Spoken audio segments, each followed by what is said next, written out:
jornal e vem ver o sol. Ele continua a brilhar, apesar de tanta barbaridade.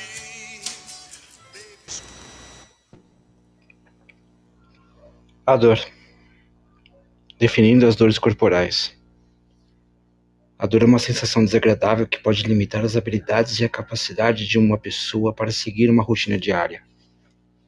Geralmente, atua como um sinal de alarme precoce para o alertar de que algo não está bem com seu corpo.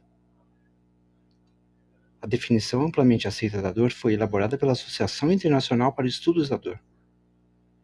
A dor é uma experiência sensorial e emocional desagradável associada a uma lesão tecidular real ou potencial, ou é descrita em tais termos. A dor corporal pode variar entre moderada, desconforto localizado ou agonia. Pode ser aguda ou de curta duração ou tornar-se crônica e um problema a longo prazo. A dor aguda possui uma função protetora para os humanos, dado que nos ensina a evitar lesões ao nosso corpo ou a situações potencialmente danosas, protegendo parte do corpo lesionado enquanto sara. A dor corporal é uma ocorrência comum e pode por vezes afetar as nossas rotinas diárias. Se a dor continuar sem o tratamento ou for tratada incorretamente, essa dor pode tornar-se crônica. Se isso acontecer, você deve consultar um médico. Ó dor, por quantos anos eu te carreguei, te parei, te dei de mamar, te observei a crescer. A cada olhar recebido, a cada condenação, a cada pensamento dos outros dirigido a mim. Vocês acham que estavam pensando? Pois eu ouvia, via e era surrado por cada pensamento disparado a mim. Seu olhar de reprovação, suas expressões, seus gestos, tornavam tão palpáveis o seu pensamento que não era só audível para mim, como gritavam em minha direção. E em meus pensamentos coagidos, eu só perguntava: por quê? Por que sentimos dor? A dor pode ser uma sensação desconfortável e algumas pessoas fazem tudo o que é possível para descobrir como aliviá-la. Se não sentíssemos dor, seríamos incapazes de evitar lesões repetidas ou danos permanentes aos nossos corpos. A dor evoluiu como um mecanismo de defesa que nos alerta para uma lesão, assim permitindo-nos proteger os nossos corpos. A dor é controlada pelo sistema nervoso e é um processo bastante complexo. Ocorre quando um estímulo externo, por exemplo, tocar numa frigideira quente, aciona as células nervosas receptoras que enviam mensagens ao longo da medula espinhal até o seu cérebro. Estes receptores são capazes de sentir calor, frio, luz, toque, pressão e dor. A dor pode trazer outros sintomas físicos como náuseas, tonturas e fraqueza. Geralmente, o primeiro impulso quando sentimos dor no corpo é parar. Muitos acreditam que o descanso irá ajudar a recuperação, mas na realidade, às vezes, o movimento moderado pode prestar um maior apoio a uma recuperação mais rápida. Dor, como se eu fosse um ator em quarta dimensão, observando alheio o filme da minha vida. Eu não pertenço a isso. Eu não sou daqui. Não caibo em lugar nenhum. Quem são essas pessoas? Será mesmo que eu existo? Não importa onde estou. Não importa a cena ou o cenário. Esses sorrisos, as palavras. Eu sei ler. Não importa o quão magnífico pareça o sol lá fora. Eu estou eternamente preso nessa caverna. E eu ouço lá no fundo, muito distante, dissonante e frágil, o ressoar de cada palavra balbuciada. São pessoas ou são só as vozes na minha cabeça? Pela caverna entra uma luz tênue, tão fraca quanto a distorção de um prisma distante. Quero gritar, mas a voz não sai. Só soluços. Não tenho força para levantar as mãos. Mas será que teria uma mão para me pegar do outro lado? Então eu grito com os olhos. Mas ninguém está me olhando. Classificando a dor. Definir a dor tem sido historicamente muito mais difícil para a comunidade.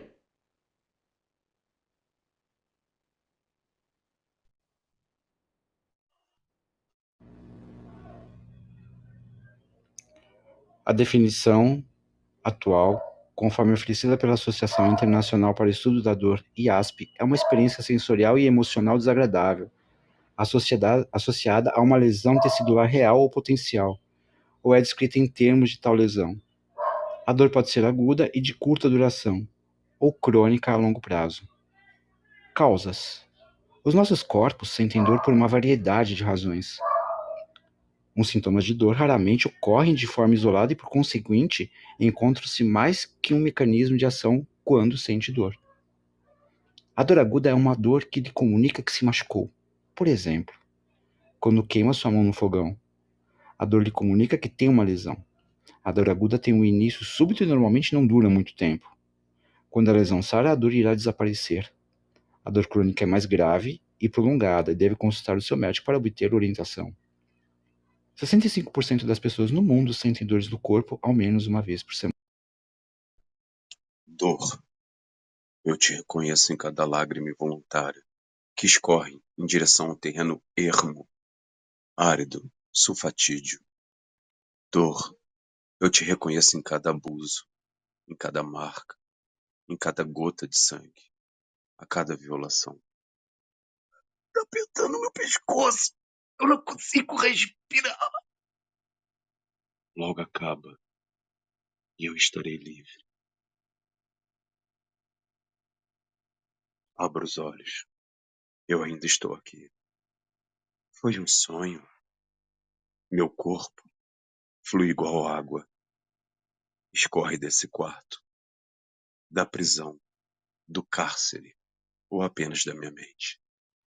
Essas paredes, as marcas de sangue, as manchas, o soluço, são apenas testemunhas. Não foi um sonho. O dia começou de novo.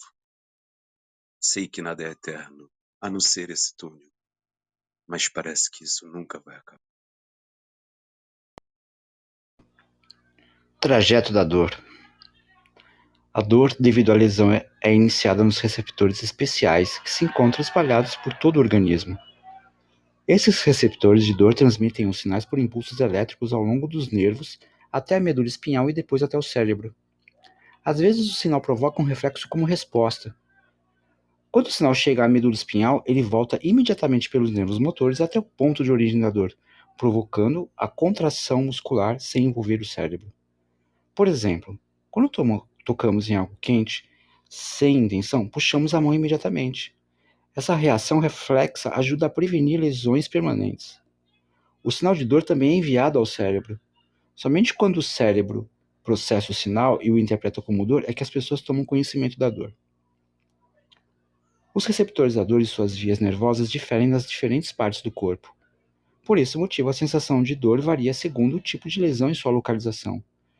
Por exemplo, os receptores de dor na pele são numerosos e capazes de transmitir informações muito precisas sobre a localização da lesão, distinguindo-se se a fonte da agressão é cortante, como uma lâmina, ou não cortante, como uma pressão, o calor, frio ou coceira. Por outro lado, os sinais de dor provenientes de órgãos internos, como o intestino, são limitados e imprecisos. O intestino pode ser beliscado, cortado ou queimado sem gerar qualquer sinal de dor. Entretanto, o alongamento e a pressão no intestino podem provocar uma dor intensa, mesmo por algo tão inócuo como bolhas de gás retidas nele. O cérebro não consegue identificar a localização exata da dor intestinal, o que o torna difícil de ser localizada, podendo ser sentida numa área extensa. Arco reflexo, algo básico. Um arco reflexo é a via de transmissão que um reflexo nervoso segue como reflexo patelar. Uma pancada suave no joelho estimula os receptores sensitivos, criando um sinal nervoso. O sinal viaja ao longo de um nervo até a medula espinhal. Na medula espinhal, o sinal é transmitido de um nervo sensitivo até o nervo motor. O nervo motor envia de novo o sinal a um músculo da coxa. O músculo contrai-se, fazendo com que a parte inferior da perna salte. O reflexo todo ocorre sem envolver o cérebro. Por vezes, a dor numa zona do corpo que não representa exatamente o local do problema acontece quando uma dor é referida de outra área do corpo. A dor referida é provocada quando os sinais nervosos de várias partes do corpo recorrem à mesma via nervosa que os conduz à medula espinhal e ao cérebro. Por exemplo, a dor provocada por um infarto do miocárdio pode ser sentida no pescoço, no queixo, nos braços ou no abdômen. A dor de uma cólica biliar pode ser sentida na parte posterior do corpo. O que é a dor referida? A dor sentida numa área do corpo nem sempre representa exatamente o local do problema, pois a dor pode ser referida de outra área do corpo. Por exemplo, a dor provocada por um infarto do miocárdio pode parecer originária do braço, visto que as informações sensoriais do coração e do braço convergem nas mesmas células nervosas da medula espinhal. Dor aguda versus dor crônica. A dor pode ser aguda ou crônica. A dor aguda começa de repente e geralmente não dura muito tempo, dias, semanas ou às vezes alguns meses. A dor crônica persiste durante muitos meses ou anos. Quando é intensa, a dor causa ansiedade, aumento das frequências cardíaca e respiratória, elevação da pressão arterial, sudorese e dilatação das pupilas. Em geral, a dor crônica não tem os mesmos efeitos, mas pode acarretar outros problemas, como depressão, alterações do sono, energia reduzida, apetite reduzido, perda de peso, libido reduzida e perda de interesses em atividades. Causas da dor. Os diferentes tipos de dor têm causas diferentes. A dor nociceptiva resulta da estimulação de receptores da dor. Ela é causada por uma lesão nos tecidos do corpo. A maior parte das dores, particularmente as agudas, são dores nociceptivas. A dor neuropática resulta de lesão ou disfunção do cérebro ou da medula espinhal, sistema nervoso central, ou dos nervos que estão fora do cérebro ou da medula espinhal, sistema nervoso periférico. Ela pode ocorrer quando é feita pressão em determinado nervo, por exemplo, por um tumor ou um disco que sofreu uma ruptura na coluna vertebral, causando dor na região lombar e ou dor irradiada para a perna. A pressão em um nervo pode causar síndrome do túnel do carpo. Os nervos são lesionados, como ocorre no diabetes mellitus ou na neuralgia pós-herpética, dor após herpes zoster. O cérebro e a medula espinhal não processam sinais de dor normalmente ou algo interrompe esse processamento, como ocorre na dor do membro fantasma, na neuralgia pós-herpética, dor após herpes zoster e na síndrome de dor regional complexa. No diabetes, os nervos fora do cérebro e da medula espinhal, nervos periféricos, são danificados. Os sintomas incluem dormência, formigamento e dor nos dedos dos pés, nos pés e às vezes nas mãos. A neuralgia pós-herpética, a área onde a erupção cutânea ocorreu pela primeira vez, se torna dolorida e sensível ao toque. A dor nociceptiva, ou neuropática, ou ambas podem estar envolvidas na dor aguda ou crônica. Por exemplo, a dor lombar crônica e a maioria dos casos de dor de câncer são provocadas principalmente por estimulação contínua de receptores de dor nociceptiva. Mas nesses distúrbios a dor também pode resultar na lesão nervosa, dor neuropática. Fatores psicológicos também podem contribuir para a dor. Fatores psicológicos frequentemente afetam como as pessoas sentem a dor ou a sua intensidade, mas esses fatores são raramente a única. Eu não sinto água gelada envolvendo a minha matéria, o chão frio, o ar. Não sinto fome, não sinto sede. Saio ainda assim. O dia começou de novo. Pessoas passam por mim. Isso existe mesmo? Ou são apenas miragens? Quem são essas pessoas? Eu as conheço? Alguém ou alguma projeção da minha mente acena? Esboço uma pequena reação. Na pontinha desse sorriso tímido, amarelo, tem um pedido de socorro. Ninguém viu. Nessa cabeça baixada há um peso intangível, tão denso quanto 1000 buracos negros. Ninguém percebeu. Eu não sei se estou andando. Eu não sei se eu estou flutuando. Como estou me movendo? Fatores psicológicos podem influenciar fortemente como as pessoas percebem a dor. E particularmente a dor crônica e algumas vezes a incapacidade relacionada à dor. Quase todas as dores apresentam alguma base física. No entanto, fatores psicológicos como a ansiedade e depressão podem fazer com que as pessoas sejam menos capazes de controlar seus sintomas e, portanto, menos capazes de realizar suas atividades normais. Por exemplo, indivíduos com dor crônica sabem que a dor ocorre novamente e eles podem ter medo e se preocupar por prever o retorno da dor. Quando as pessoas entendem que a piora da dor pode não indicar uma lesão em seus corpos, elas podem apresentar menos ansiedade, por exemplo, sobre a deterioração física ou perda de função, e, portanto, apresentam menos dor. Raramente as pessoas têm uma dor persistente com evidência de perturbações psicológicas, sem que se encontre uma lesão física que possa ser a causa dela ou sua gravidade. Essa dor pode ser descrita como psicogênica. Contudo, a dor psicofisiológica é um termo mais exato, já que a dor resulta da interação de fatores físicos e psicológicos. Por exemplo, o medo e a ansiedade podem reduzir a produção de substâncias que reduzem a sensibilidade dos neurônios à dor. Essa alteração da sensibilidade à dor corresponde, em parte, à dor que persiste após a resolução da causa e à dor que se sente de forma mais intensa do que esperado. A dor psicogênica é muito menos comum do que a dor nociceptiva ou a dor neuropática. O fato de a dor ser agravada por fatores psicológicos não significa que ela não seja real. A maioria das pessoas que acusam uma dor sente-a de fato, mesmo que não se identifique uma causa física. Os médicos investigam se um distúrbio físico está contribuindo para a dor crônica, mas frequentemente não encontram uma explicação adequada para a dor. Chegou a noite. Não que para mim isso importe. Dias, noites, mensuração de tempo, datas, deitado catatônico, o cigarro acabou. A bebida, a cocaína, a maconha, o crack. A receita médica não tem mais validade. O remédio do doutor não entorpece mais. Não sei se eu estou alucinando ou se é apenas sonho. O abuso, a opressão, o vazio, a dor. Estão agora sentados ao pé da cama, todos elegantes. Esse perfume forte de flor deteriorando. Esses rostos distorcidos e cadavéricos. Esse sorriso lascivo e debochado em suas faces. Fazem cócegas no meu pé. Me convidam para dançar. Invadem o meu corpo. Me comem, me cospem, me devoram. A janela está aberta. E o frio entra. Um convite. E o escuro aumenta em espiral. As dores psicossomáticas ou transtornos de sintomas somáticos são condições provocadas por alterações emocionais e que causam sintomas físicos como dor, falta de ar, coração acelerado, tremores ou diarreia, por exemplo. Normalmente, os sintomas que resultam de dor psicossomáticas não são explicados por nenhuma outra doença ou alteração física e ou orgânica. Por isso, uma pessoa que tem uma doença psicossomática pode fazer várias consultas e com vários médicos sem nunca conseguir identificar uma causa.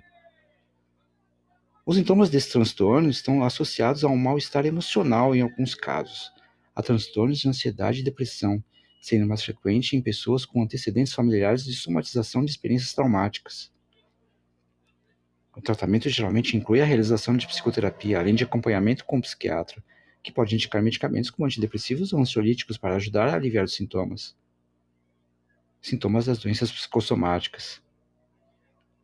O aparecimento dos sintomas pode variar de uma pessoa para outra, podendo haver sensação de mal-estar em várias partes do corpo, como estômago, dor ou sensação de queimação no estômago, náusea, piora de gastrites ou úlceras gástricas, intestino, diarreia ou prisão de ventre, garganta, sensação de nó na garganta, irritações mais fáceis, constantes na garganta e amígdalas, pulmões, sensação de falta de ar ou sufocamento, podendo simular doenças pulmonares ou cardíacas, músculos e articulações, tensão, contraturas, dor muscular ou dor nas costas, coração e circulação, sensação de dor no peito, que pode até ser confundida com infarto, além de palpitações, surgimento ou piora da pressão alta.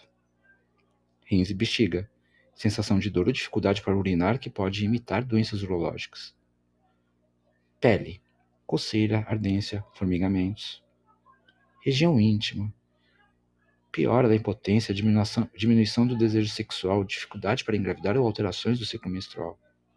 Sistema nervoso, insônia, irritabilidade, crises de dor de cabeça, enxaqueca, alterações da visão, do equilíbrio, da sensibilidade, dormências e formigamentos e da motricidade, podendo simular doenças neurológicas. Pessoas que apresentam uma doença psicossomática podem sofrer por muitos meses ou anos até que se descubra a causa. Esses sintomas acontecem porque o estresse e a ansiedade fazem aumentar a atividade nervosa do cérebro, além de elevar os níveis de hormônios no sangue, como a adrenalina e o cortisol, o que aumenta a intensidade e duração dos sintomas. Nas crianças, os sintomas mais comuns são dor abdominal, frequente dor de cabeça, cansaço e náuseas, sendo mais comum que a criança apresente apenas um sintoma, enquanto que os adultos costumam apresentar mais de um. Como é feito o diagnóstico? O diagnóstico de uma doença psicossomática deve ser feito por um psiquiatra por meio da avaliação dos sinais e sintomas apresentados pela pessoa, mas um clínico geral ou outro especialista podem sugerir essa alteração ou excluírem a presença de outras doenças através de exames físicos e laboratoriais. O diagnóstico pode ser difícil, já que os sintomas não são suficientes para suspeitar de uma doença. Por isso, em muitos casos, a pessoa é tratada com medicamentos que aliviam os sintomas, sem tratar a verdadeira causa. Possíveis causas. Existem diversas situações que facilitam o desenvolvimento da somatização, como a depressão, ansiedade ou estresse, sendo algumas das causas. Trauma na infância ou após acontecimentos marcantes, além de conflitos de família, são algumas situações que podem deixar a pessoa com medo e desmotivada para seguir em frente. Situações de violência psicológica e de desmotivação, como acontece nos casos de violência doméstica ou bullying. Antecedentes familiares, uma vez que acredita-se que a genética pode estar relacionada com o desenvolvimento desse transtorno. Aprendizagem, ensinamentos de como ter atendimento médico ou indicar a doença, por exemplo. Na suspeita de qualquer sintoma indicativo de doença psicossomática ou caso a pessoa sinta-se ansiosa ou estressada frequentemente, é recomendado ir ao clínico geral para que sejam realizados exames que possam descartar outras doenças e, se necessário, ser encaminhado para um psiquiatra ou psicólogo. Eu ainda estou aqui. Já é dia. Não consigo me mexer. Não quero levantar. Não sei há quantos dias eu não como. Não sinto cheiro. A luminosidade me dói. Esquisito, aberração, doente, retardado, mongoloide, diferente, afetado. E por quê? Então continua me visitando. Você já esteve dentro de um manicômio e dentro de uma prisão. Você já riu para a morte enquanto ela te olhava? E ela já riu de volta para você? Cala a sua boca. Essas são as minhas dores. Esse é o meu manicômio. É o meu lugar de fala. Quero que se foda as suas leis. Ninguém te convidou aqui. Você veio porque quis. Quer um pedaço meu? Um pedaço de mim, do meu ser? Pega, leva e sai daqui. Eu não me importo mais. Mas, já que você está aqui, senta, aceita um café. Como eu posso tornar seu dia mais agradável? Já almoçou hoje? Quer comer? Não, não se chateie com isso. Já passa. Me, me, me desculpa. Eu não quis ser agressivo. E é um prazer inestimável ter sua presença. Promete que volta.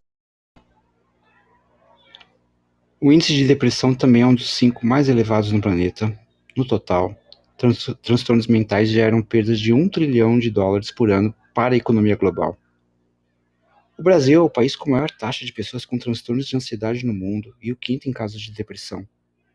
Segundo estimativas da Organização Mundial de Saúde, OMS, divulgadas nesta quinta-feira 23, 9,3% dos brasileiros têm algum transtorno de ansiedade, e a depressão afeta 5,8% da população. Pesam nesse cenário, dizem especialistas, fatores socioeconômicos como pobreza e desemprego e ambientais, como o estilo de vida em grandes cidades. O transtorno de ansiedade é marcado por sintomas como a dificuldade de concentração, problemas no sono e preocupação excessiva. Segundo André Brunoni, psiquiatra do Hospital das Clínicas da Faculdade de Medicina da Universidade de São Paulo, USP, Esses sintomas podem levar ao quadro depressivo, caracterizado pelos sintomas de transtorno acrescido de alterações no humor, como apatia, solidão, tristeza, além do isolamento social e de dores sem justificativa física. O número de diagnósticos em mulheres, diz ele, é maior por uma conjunção de fatores biológicos e culturais. Segundo Brunoni, a gravidez, a menopausa e o próprio ciclo menstrual provocam alterações hormonais que podem levar a manifestações dos sintomas desses transtornos. Elas também têm mais problema na tireoide, responsável pela produção de hormônios. Já os homens têm uma resistência maior em procurar atendimento médico e também de expressar os sintomas. Por isso, há um menor número de diagnósticos. Ao Estado, o especialista da OMS para a saúde mental, Dan Sou, indica que é difícil indicar um fator isolado para explicar a alta taxa de transtornos de ansiedade no Brasil, e mesmo de casos de depressão. Ao contrário de outras doenças, existem muitos fatores que atuam na forma conjunta para criar esse cenário, explicou. Em sua avaliação, os principais fatores de risco que podem pesar no caso brasileiro incluem a situação econômica do país, os níveis de pobreza, desigualdade, desemprego e recessão. Além disso, existem fatores ambientais como o estilo de vida em grandes cidades. Desafio. Os dados da OMS mostram que o problema é global. São 322 milhões de pessoas com depressão em todo o mundo, 4,4% da população, e 18% a mais do que há 10 anos, de acordo com a entidade. No Brasil, em 2015, eram 11 milhões e meio com a doença e 18,6 milhões com transtornos de ansiedade. A OMS escolheu a depressão como tema a ser alvo da campanha internacional. Para a entidade, governos ainda não dão uma atenção suficiente para esse problema na saúde. Na frente do Brasil, na lista de países com mais vítimas da depressão estão a Ucrânia, com 6,3%, seguida da Estônia, dos Estados Unidos e da Austrália, os três com 5,9%. No panorama mundial, as mulheres são as principais afetadas, 5,1% são depressivas, entre os homens a taxa é de 3,6%. Segundo a OMS, a depressão é a doença que mais contribui com a incapacidade no mundo. Ela é também a principal causa de mortes por suicídio, com cerca de 800 mil casos por ano. Além da depressão, a entidade indica que ao redor do mundo, 264 milhões de pessoas sofrem com transtornos de ansiedade, uma média de 3,6%. O número representa uma alta de 15% em comparação a 2005. No total, a OMS ainda estima que a cada ano as consequências dos transtornos mentais geram uma perda econômica de US$ 1 trilhão para o mundo.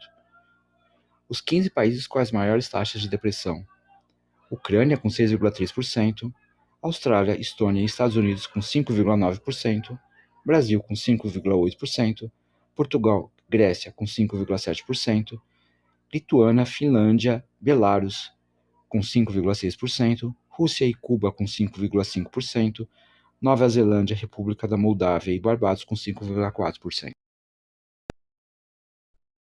Meu pênis arde. Meu ânus arde. O que é isso escorrendo de mim? Meu monstro invisível ainda está aqui, me devorando. E eu estou só. Mas não é assim que eu nasci? E não é assim que eu vou morrer? Esse lugar cálido, gélido, putrefato, tóxico, minha Chernobyl interna, transparente como o véu mais denso. Dentro de mim há um deserto.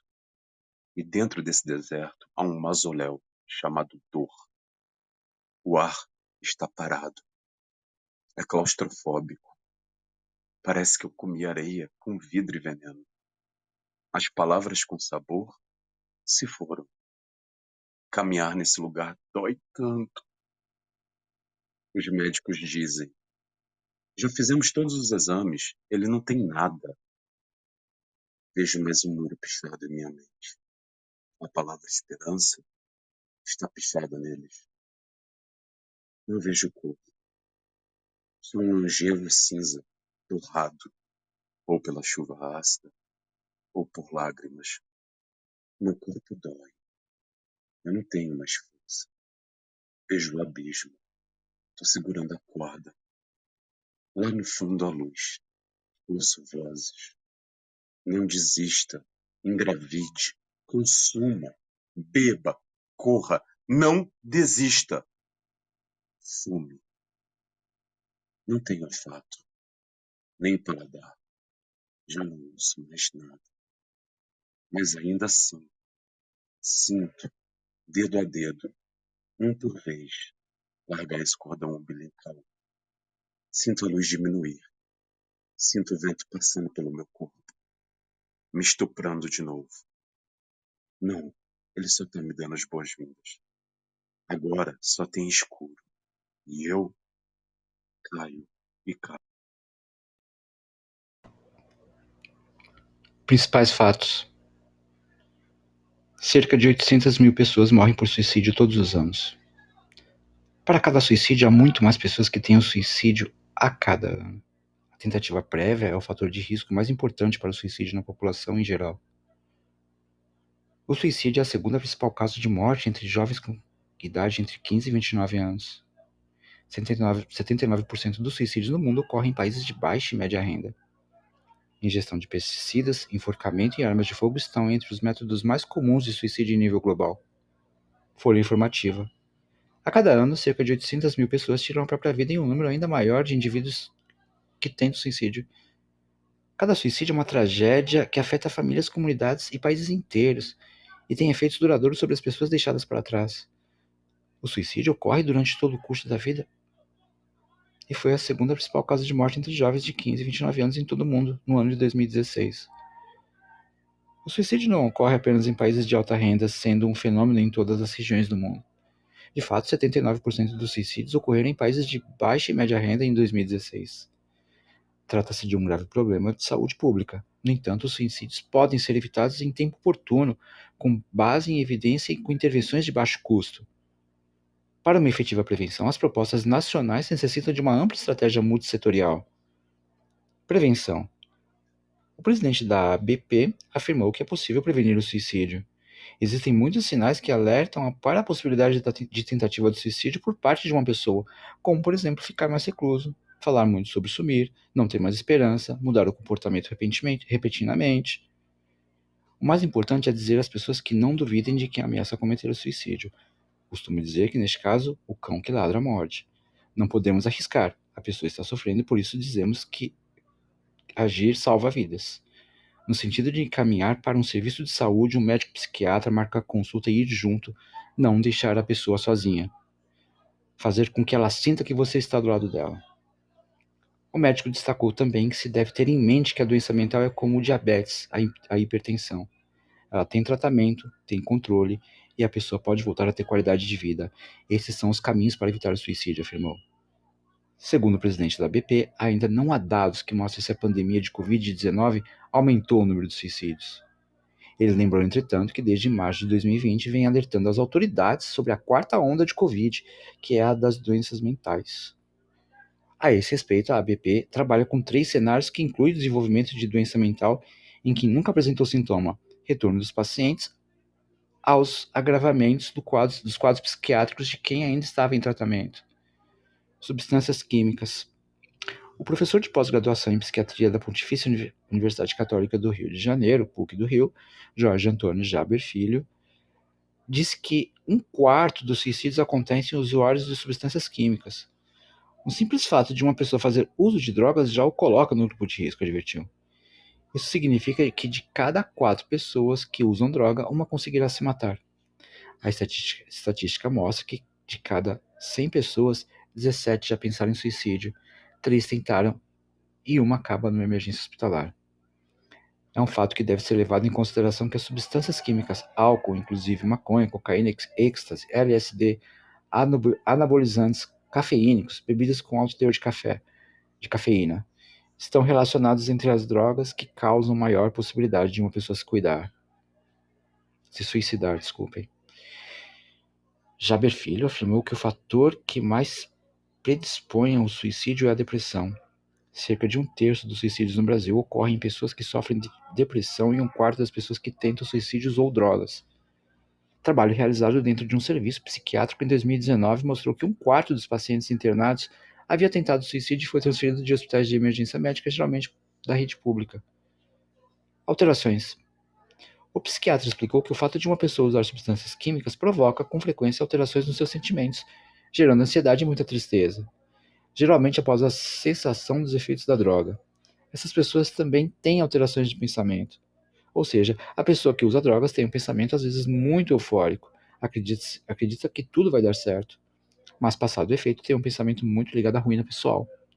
A percepção de que sua vida não está indo bem, de que nada dá certo com ela.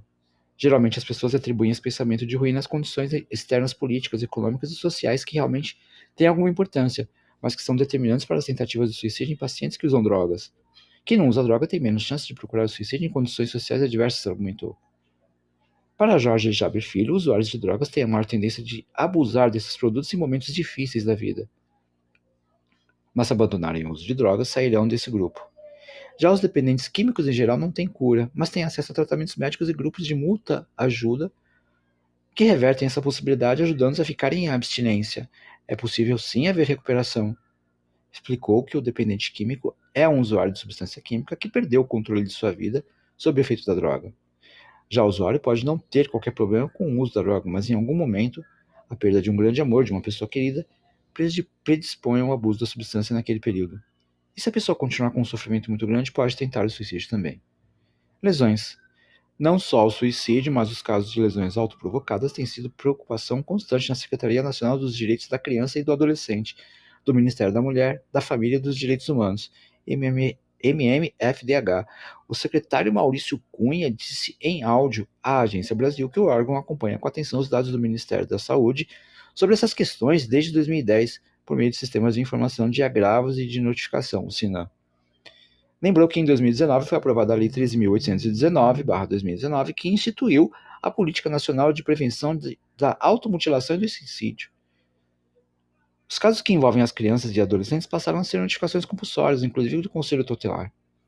A gente sabe que o suicídio em qualquer faixa etária é motivo de grande alarme, mas é bem mais preocupante observar que essa tendência é de aumento em crianças e adolescentes. É com o objetivo de prevenir e reduzir esses números que a campanha de Setembro Amarelo vai mobilizar o Brasil inteiro. Maurício Cunha lembrou que este ano há uma nova circunstância desafiadora, que é o contexto da pandemia. O isolamento social levou um elevado número de pessoas a desenvolver problemas emocionais, incluindo aí a depressão, colocando crianças e adolescentes mais suscetíveis para esse tipo de violência autoprovocada. Inclusive, em muitos casos, ela acaba ficando à mercê de abusadores e violadores de direito nas suas próprias casas. Por isso, o secretário avaliou ser possível que haja aumento grande do número de casos de automutilação, de tentativas de suicídio e até de consumação do suicídio, infelizmente, durante a pandemia. Para prevenir e evitar esse quadro, ele defendeu a necessidade de que toda a sociedade, escolas, unidades de saúde estejam alertas e preparadas para reconhecer os sinais e tomar as devidas providências com rapidez e segurança. O secretário comentou que a identificação de transtornos mentais e seu tratamento são matérias da competência do Ministério da Saúde, mas a política do atendimento à criança e adolescente é interdisciplinar e multissetorial, envolvendo vários órgãos. A sociedade civil, que junto com o governo desenvolve ações de acolhimento, escuta e apoio às crianças, adolescentes e suas famílias no que diz respeito a lesões autoprovocadas e ideação suicida. A Secretaria tem apoiado a campanha Acolha a Vida e a Semana da Valorização da Vida, prevista para a última semana de setembro. OMS. Dados da OMS estimam que a cada 40 segundos uma pessoa morre por suicídio no mundo. No que se refere às tentativas, uma pessoa atenta contra a própria vida a cada 3 segundos. Em termos numéricos, calcula-se que em torno de 1 milhão de casos de mortes por suicídio são registrados por ano em todo o mundo. No Brasil, os casos passam de 13 mil por ano, podendo ser bem maiores em decorrência das subnotificações. O suicídio é um tema sério, merece todo respeito e cuidado. Todas as mortes por suicídio poderiam ser evitadas. Seja empático, fique próximo de quem ama e, em caso de suspeita, disque 188. O CVV, Centro de Valorização da Vida, realiza apoio emocional e prevenção do suicídio, atendendo voluntária e gratuitamente todas as pessoas que querem e precisam conversar, sob total sigilo por telefone, e-mail e chat 24 horas. Eu ainda estou aqui. No meu braço, uma nova marca se perde no meio de tantas. Sinto lágrimas e catarro ressecado no meu rosto. Esse é o meu mausoléu. Essa é a minha dor. Esse é o meu local de fala. Ninguém te chamou aqui. Você veio porque quis. E adivinha, eu também não gosto de você. Me processe. Estou preso nesse labirinto eterno de dor e tristeza, de depressão e ansiedade, andando em círculo, até que em um dia eu não sobreviva mais, eu não exista mais. Afinal, todo mundo vai morrer. Mas, se você ficou até agora, seja bem-vindo. Esse é o Clube Cômio. Essas são as minhas dores. Aqui não se trata sobre você. Aqui não é sobre você. Sente-se, pegue a pipoca, pois o show de horrores grotesco vai começar. Somos insanos e não temos medo. Não gostou? Jura juradinho? Foda.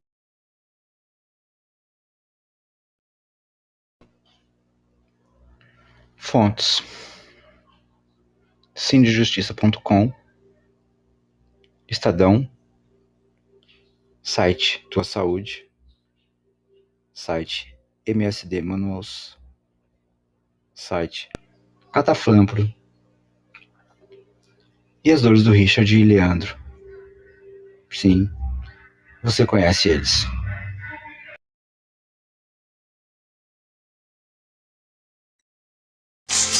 Não é hora de chorar, amanheceu o pensamento. O poeta está vivo com seus moinhos de vento a impulsionar a grande roda da história. Mas quem tem coragem de ouvir, amanheceu o pensamento que vai mudar o mundo com seus moinhos de vento.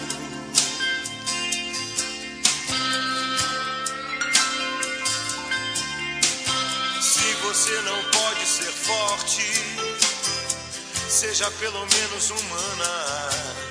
Quando o Papa e seu rebanho chegar, não tenha pena. Todo mundo é parecido quando sente dor, mas luz só meio-dia, só quem está pronto pro amor. O poeta não morreu, foi ao inferno e voltou.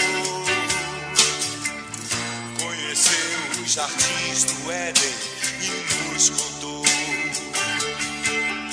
Mas quem tem coragem de ouvir, amanheceu o pensamento